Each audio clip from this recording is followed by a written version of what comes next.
Bismillahirrahmanirrahim. Assalamualaikum warahmatullahi wabarakatuh. Syukur alhamdulillah saya ucapkan kehadirat Allah subhanahu wa ta'ala atas segala limpahan rahmat, taufik dan hidayahnya kepada kita semua, sehingga pada hari ini kita masih mendapatkan kesejahteraan, kemuliaan dan kesehatan. Perkenalkan, saya Dr. Gianto SAP MSI. Saya adalah dosen tetap dari Universitas Abdurrahman Saleh Situbondo, tepatnya pada Fakultas Ilmu Sosial dan Ilmu Politik. Pada semester genap tahun akademik 2021-2022, kami mengampu dua mata kuliah. Yang pertama mata kuliah Ekologi Administrasi dan yang kedua mata kuliah Administrasi dan Problem Pembangunan. Masing-masing mata kuliah tersebut memiliki bobot 3 SKS.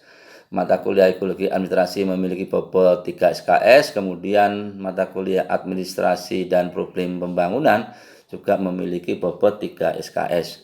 Pada semester genap tahun akademik 2021-2022, proses pembelajaran kami lakukan dengan cara daring dan juga pembelajaran secara luring atau tatap muka. Pembelajaran secara daring kami lakukan karena masih dalam pandemi COVID. Sesuai dengan anjuran pemerintah, kita harus menjaga protokol kesehatan meskipun kondisi dari pandemi COVID itu sudah mulai berangsur membaik.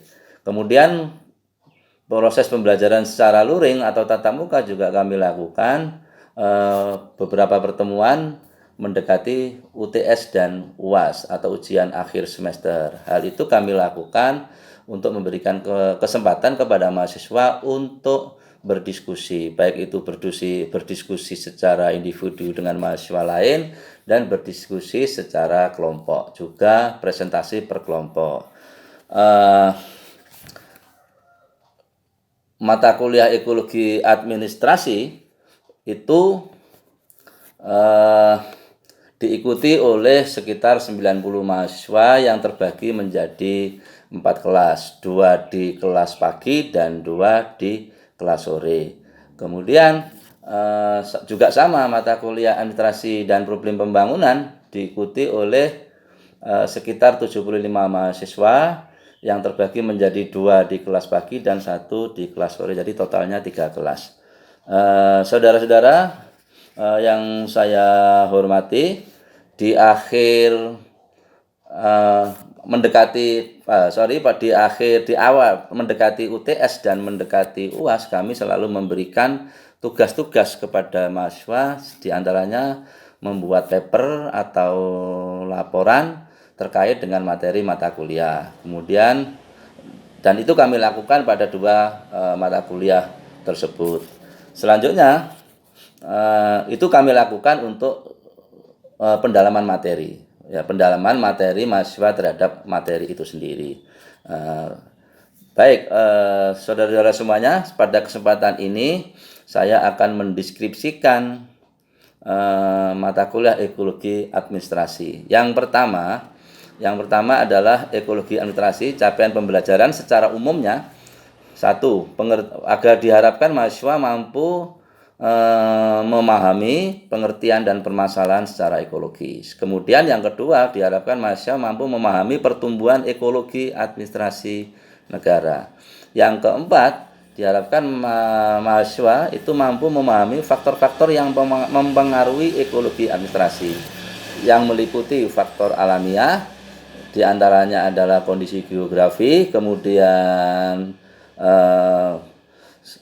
sumber daya alam dan sumber daya manusia. Kemudian faktor sosial itu meliputi ideologi, politik, ekonomi, sosial, budaya, dan hankam. Selanjutnya, capaian pembelajaran secara umum yang keempat, diharapkan mahasiswa mampu memahami ekologi administrasi negara dan pembangunan. Yang kelima, mahasiswa diharapkan mampu memahami ekologi administrasi negara dan interaksi sosial atau masyarakat. Dan yang terakhir, yang keenam, mahasiswa mampu memahami peran ekologi administrasi negara terhadap pembangunan itu sendiri. Itu tadi 6 capaian pembelajaran secara umum pada mata kuliah Ekologi Administrasi. Terus untuk capaian pembelajaran secara khusus dari mata kuliah Ekologi Administrasi, antara lain, satu, mahasiswa diharapkan dapat menjelaskan pengertian ekologi dan permasalahannya. Yang kedua, mahasiswa dapat menjelaskan tentang pertumbuhan ekologi administrasi negara. Yang ketiga, mahasiswa diharapkan mampu menyebutkan dan menjelaskan faktor-faktor yang mempengaruhi ekologi administrasi, seperti yang tadi di atas, yaitu faktor alamiah dan faktor sosial. Faktor alamiah itu meliputi kondisi geografi, kemudian sumber daya alam, dan yang ketiga sumber daya manusia. Sementara faktor sosial itu meliputi ideologi, politik, ekonomi, sosial, dan budaya, serta hankam atau pertahanan dan keamanan. Setelah itu, yang keempat, diharapkan mahasiswa mampu menjelaskan hubungan ekologi dengan administrasi negara. Di samping itu, mahasiswa diharapkan mampu menjelaskan secara detail atau mendalam tentang 8 sektor pembangunan yang ada di Indonesia, atau yang sering disebut dengan pembangunan Astagatra, atau 8 sektor pembangunan. Itu dibagi menjadi 2, yang pertama Trigatra dan Pancagatra yang kedua. Berikutnya, kalau Trigatra itu meliputi kondisi geografi, kemudian demografi atau kependudukan, serta sumber daya alam. Selanjutnya, untuk Pancagatra itu terdiri atas ideologi, politik, ekonomi, sosial, budaya, dan hankam. Dari 8 sektor itu, mahasiswa harus mampu menyebutkan dan menjelaskan atau menguraikan secara detail atau secara mendalam. Oke, untuk selanjutnya yang kelima, capaian pembelajaran secara khusus yang kelima dari mata kuliah ekologi administrasi itu adalah mahasiswa diharapkan mampu menjelaskan aspek-aspek administrasi daripada proses pembangunan itu sendiri, yang meliputi rencana pembangunan, kemudian perumusan program kerja, yang ketiga implementasi atau pelaksanaan, dan yang keempat itu evaluasi kebijakan. Dan yang keenam atau yang terakhir, diharapkan mahasiswa mampu menyebutkan dan menjelaskan 10 tantangan utama di masa depan, yang antara lain adalah satu, masalah globalisasi, kemudian masalah pengangguran, yang ketiga tanggung jawab sosial, pelestarian lingkungan hidup atau sustainable development atau pembangunan berkelanjutan, kemudian peningkatan kualitas hidup, penerapan norma-norma dan etika, sampai kepada penguasaan ilmu pengetahuan dan teknologi atau iptek, serta tantangan di bidang politik. Itu tadi capaian pembelajaran secara umum dan capaian pembelajaran secara khusus dari mata kuliah ekologi administrasi. Selanjutnya kami akan menyampaikan indikator penilaian atau kriteria penilaian mahasiswa pada mata kuliah ekologi administrasi, yang ada 5. Yang pertama, tingkat kehadiran mahasiswa itu penting. Kemudian yang kedua, keaktifan mahasiswa ketika di dalam kelas. Dan yang ketiga, bagaimana pemahaman mahasiswa terhadap materi. Yang keempat, bagaimana kemampuan mahasiswa itu bisa menganalisis materi secara tepat.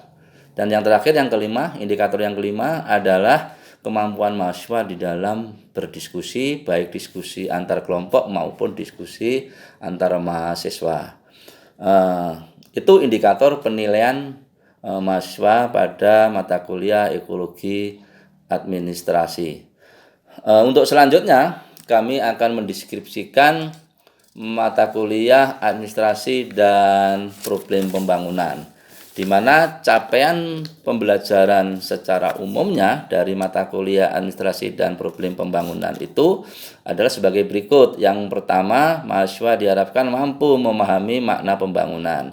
Yang kedua, mahasiswa diharapkan mampu mengerti masalah-masalah pembangunan itu sendiri.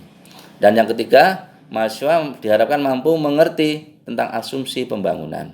Selanjutnya yang keempat, mahasiswa diharapkan mampu memahami paradigma pembangunan. Dan yang kelima, yang terakhir, indikator capaian pembelajaran secara umum dari mata kuliah administrasi dan problem pembangunan, yaitu diharapkan mahasiswa mampu memahami pembangunan sektoral, kemudian pembangunan regional, serta pembangunan khusus. Berikutnya ingin kami sampaikan juga capaian pembelajaran secara khusus dari mata kuliah administrasi dan problem pembangunan. Yang pertama, mahasiswa dapat menjelaskan tentang pengertian pembangunan. Yang kedua, mahasiswa diharapkan dapat menyebutkan dan menjelaskan masalah-masalah pembangunan. Masalah-masalah pembangunan itu meliputi satu, masalah pengangguran. Kemudian yang kedua, masalah kemiskinan.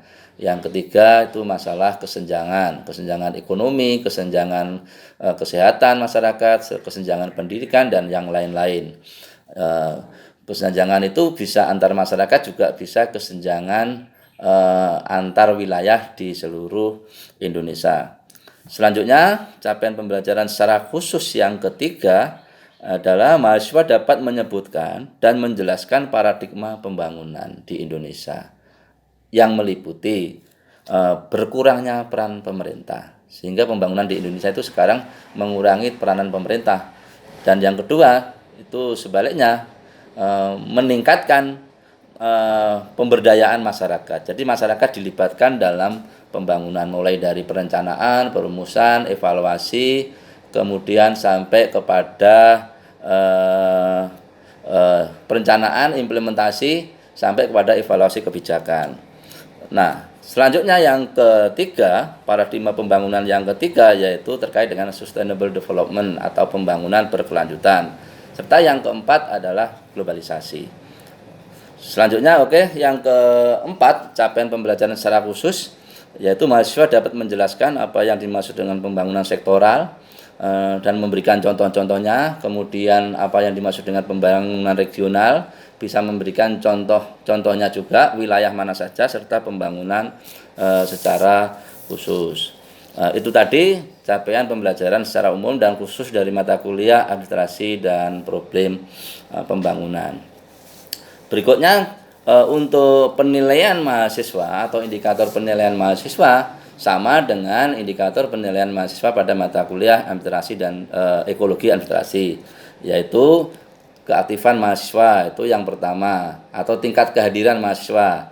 Yang berikutnya keaktifan mahasiswa ketika di dalam kelas, dan pemahaman mahasiswa terhadap materi. Berikutnya, sampai sejauh mana mahasiswa itu bisa menganalisis secara tepat materi kuliah.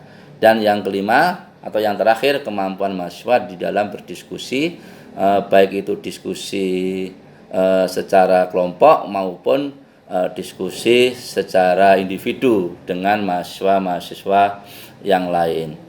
Selanjutnya, pada kesempatan ini saya juga akan menyampaikan buku-buku referensi terkait mata kuliah yang saya ampu. Yang pertama adalah dari Josvi dalam bukunya yang berjudul Passion of Administrative Reform in Relation to Culture. Kemudian yang kedua itu dari Michael dalam bukunya yang berjudul Nature of Politics, serta dari Carol dan Tosi dalam bukunya yang berjudul Management of Objective. Ditambah lagi beberapa dari Stephen Robin yang terkait dengan organisasi serta pengembangan organisasi itu bagaimana, itu dari bukunya Stephen Robin.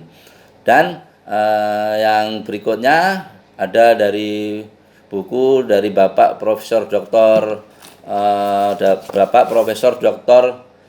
Sondang Siagian dalam bukunya Administrasi Pembangunan. Ditambah lagi beberapa buku referensi dari penulis yang lain untuk memperkuat argumentasi, untuk menambah ilmu pengetahuan dan wawasan terkait dengan materi kuliah. Dan semakin banyak buku referensi, maka semakin baik pula, khususnya bagi saya sendiri maupun kepada mahasiswa secara umum.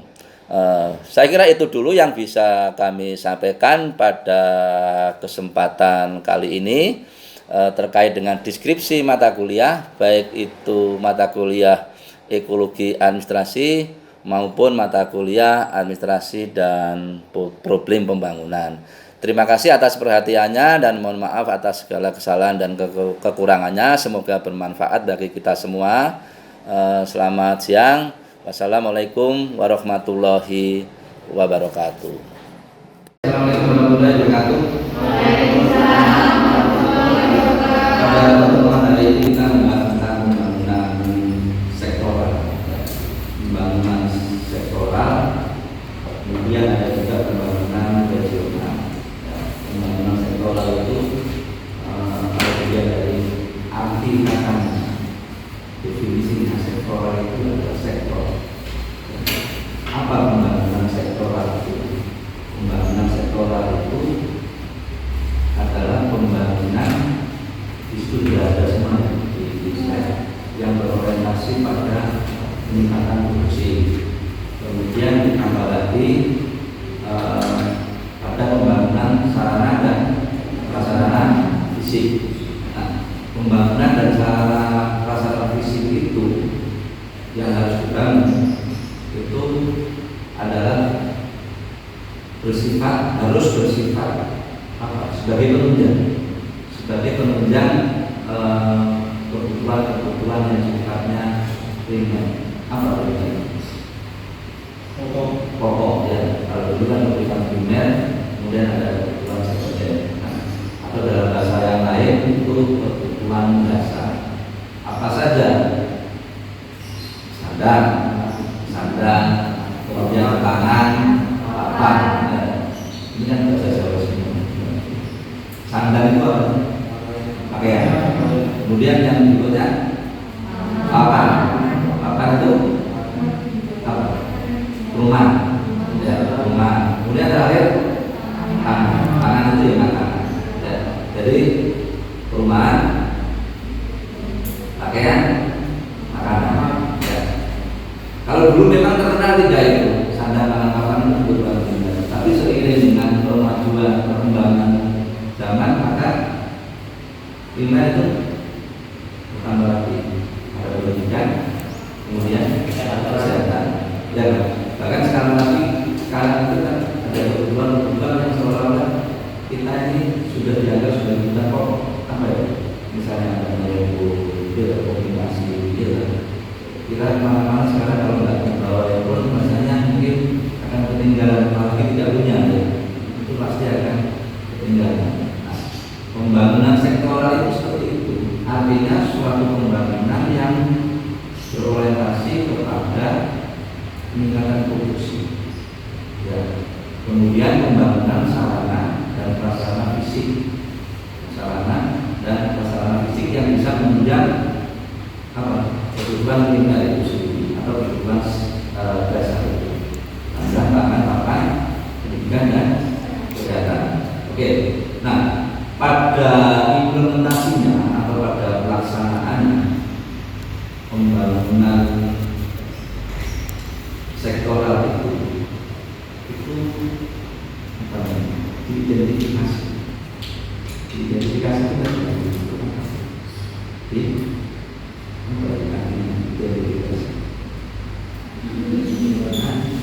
di kelompok-kelompokan. Dari provinsi tidak ada yang perlu. Alasannya apa? Ini untuk gitu. Kan gitu. Tidak berani apa enggak melawan pemerintah provinsi. Ya. Tapi kalau taman nasional, yang namanya nasional itu dikelola oleh pemerintah pusat. Ya, seperti itu masuk di wilayah perkebunan, ya. Pertani, perkebunan itu Persero, BUMN. Ya. Itu kalau perkebunan itu wilayah taman nasional itu biasanya dikelola oleh pusat. Ya. Di Jember itu perkebunan itu mau tarik oleh bupati, tidak boleh. Oh, ini asetnya nasional. Di Jember. Tapi bukan yang dulu, kalau sekarang ya. Jadi itu ya, jadi Kalau pertanyaannya sejauh apakah itu daerah atau provinsi atau pusat, tergantung kesepakatan. Kalau sudah sepakat, oke lah, silakan kabupaten aja, jadi udah dikeluarkan kabupaten. Hasilnya ya untuk kepentingan kabupaten. Ya. Kalau hasil dari kesepakatan itu pada akhirnya ditarik oleh provinsi, ya sudah dikelola oleh provinsi. Nanti hasilnya ya untuk kepentingan provinsi, untuk bangun jalan-jalan yang ada di provinsi Jawa Timur atau provinsi-provinsi yang lain. Atau untuk kebutuhan yang lain, tidak hanya infrastruktur saja, pendidikan dan seterusnya. Ya, itu. Kemudian apa? Soal pendidikan gratis. Pendidikan gratis itu kan itu kebijakan provinsi kan, di era Kofifa, bukan kebijakan bupati tapi kebijakan provinsi. Dulu memang pada saat kampanye itu janjinya pendidikan gratis sampai sampai SMA, ya sampai SMA itu gratis. Kalau swasta kan harus pakai bos ya, biaya operasional sekolah. Itu berarti disampai oleh pemerintah provinsi. Oke, jangan ya silakan. Halo. Yang tadi kan dijelaskan, bukan dijelaskan sih, maksudnya cara pemerintah yang untuk daerah yang wilayah tertinggal tuh Pak. Yeah. Nah sekarang itu bagaimana cara pemerintah untuk daerah yang maksudnya masih ada SDM-nya terutamanya, cara pemerintah untuk meningkatkan SDM di suatu wilayah yang sudah terkenal dalam kayak miskin itu Pak. Oh, maksudnya kepada langsung kepada daerah. Itu kayak apa ya Pak, peningkatan sumber daya manusia yang ada di daerah itu Pak. Oh begitu. Bagaimana pemerintah baik pusat maupun daerah untuk meningkatkan atau membangun sumber daya manusia. Ya. Sumber daya manusia itu kan berarti kan terkait dengan manusia. Apa ya terkait dengan manusia? Bisa pendidikan, pendidikan. Kemudian pendidikan orang yang pintar tapi sakit-sakitan. Baik ya, pintar tapi sakit-sakitan. Ya baik ya. Berarti harus kita bawa lagi yang terkait dengan kesehatan. Ya, kesehatan. Dibangun rumah sakit, dibangun sekolahan, ya kan? Rumah sakit itu untuk menunjang kesehatan. Kesehatan kan termasuk kuliner kan? Ya, di situ. Kuliner atau kebutuhan dasar. Kemudian dibangun sekolah-sekolah. Terus mulai SD, SMP, SMA sampai perguruan tinggi. Setelah itu kalau dari infrastruktur ya, pembangunan infrastruktur. Kemudian ada kebijakan lain yang mendukung itu. Apa misalnya bagi yang tidak mampu ada di Kartu Indonesia Pintar, ya kan?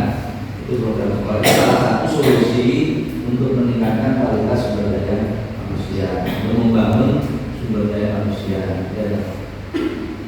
Jadi di samping membangun infrastrukturnya, juga di bagi yang mereka tidak mampu ada program di Kartu Indonesia Pintar. Kemudian Kartu Indonesia Sehat. Ya, biasanya ini satu paket. Ya, kalau dapat Kartu Indonesia Sehat, biasanya ini bisa dijadikan bekal untuk mengurus Kartu Indonesia Pintar. Ya, Kartu Indonesia Pintar. Biasanya satu paket. Ya.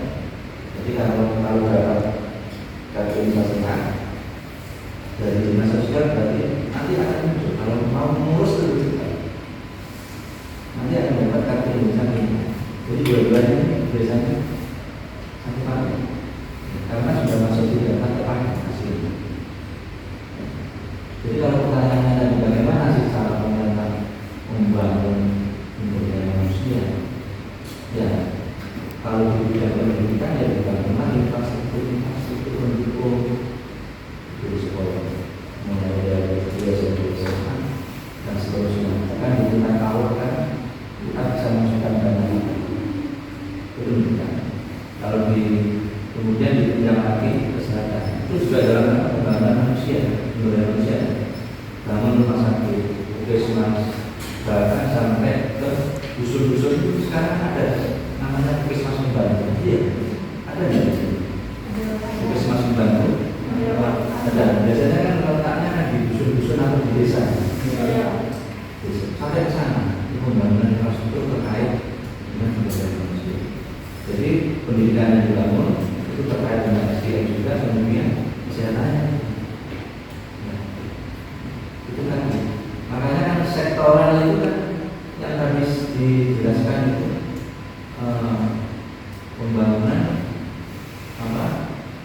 pembangunan yang peningkatan produksi, di samping itu juga pembangunan sarana prasarana fisik yang bisa menunjang kebutuhan dasar itu, apa pendidikan, kesehatan, dan pangan. Itu solusinya. Ya. Kalau mau membangun sektor pertanian, solusinya apa? Ya dibuka lahan pertanian. Tapi apakah cukup membuka lahan itu? Kan tidak. Apa dibangun?